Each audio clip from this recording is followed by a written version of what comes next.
دنیا بھر میں جیو ایکسپریس نیوز کے ناظرین کو اپنے نیوز کاسٹر مجزین حسین بلال کی طرف سے السلام علیکم۔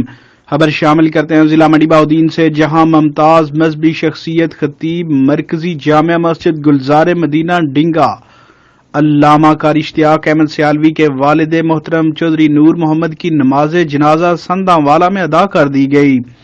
زیب و زینت آستانہ عالیہ مراڑیاں شریف صاحبزادہ پیر مفتی عثمان افضل نے نماز جنازہ پڑھائی اور خصوصی دعا فرمائی۔ نماز جنازہ میں نامور مشائخ عظام، سادات اکرام، علماء اکرام، قراء حضرات، نامور سیاسی سماجی کاروباری شخصیات، سرکاری افسران، وکلاء برادری، صحافی برادری، دوست احباب، عزیز و اقارب سمیت معززین علاقہ کی کثیر تعداد نے شرکت کی۔ اس موقع پر علامہ قاری اشتیاق احمد سیالوی نے دکھ کی اس گھڑی میں اظہار تعزیت اور نماز جنازہ میں موجود شرکاء کی تشریف آوری پر ان کا شکریہ ادا کیا۔ کیمرہ مین ٹیم کے ساتھ report Hafiz Abu Bakr Siddique, staff reporter Geo express news.